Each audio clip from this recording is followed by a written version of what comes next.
हुआ है। ये अडलूरी ईश्वरी, ये विशाखापट्टनम की रहने वाली है, आंध्र प्रदेश की। उनकी वाइफ वो भी बाहर आके सरेंडर हुई है। तो 20 अभी इसके अभी 20 लोग तेलंगाना स्टेट कमेटी और पीएलजे के कार्डर्स आके आत्मसमर्पण किए हैं। తెలంగాణ ప్రభుత్వం అంటే మీరు బతకడం వల్ల మీకు ఉపాధి కల్పిస్తాం అనేటువంటి విషయాన్ని ప్రభుత్వం అంతకుముందు నుంచే చెప్తున్నది.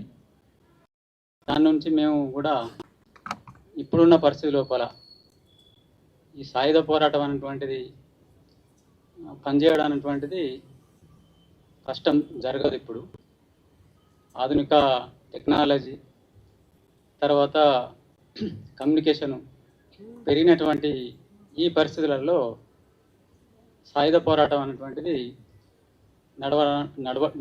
నడవదు ఇప్పుడు. అందుకోసం ఇక్కడ ఉన్నటువంటి ఇప్పుడు ఉన్న వాళ్ళైనా తెలంగాణలో పనిచేసే వాళ్ళు కూడా వచ్చి వాళ్ళు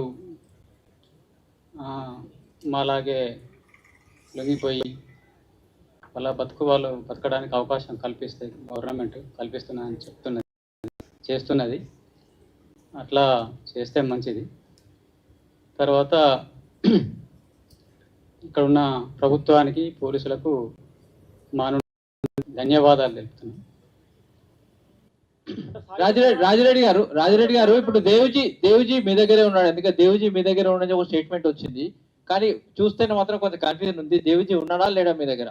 మా దగ్గర అయితే మేమైతే చాలా కాలం నుంచి విడిపోయి ఉన్నా. నేను అనారోగ్య సమస్య నుంచి దూరంగా ఉన్నా. తర్వాత అనారోగ్య సమస్య నుంచి లొంగిపోతున్నా. ఆయన పరిస్థితి నాకు పూర్తిగా తెలియదు. ಈಗ ಮಾವ ಆತ್ಮ ಸಮರ್ಪಣತೆ ಶಾಮಿಲತ್ತ ಪೊಲೀಸ್ ಅಧಿಕಾರಿಗೂ అలాగే మీడియా కార్మికులకు సో ఈ తెలంగాణ గవర్నమెంట్ సిపిఐ మావోయిస్టు పార్టీకి చెందినటువంటి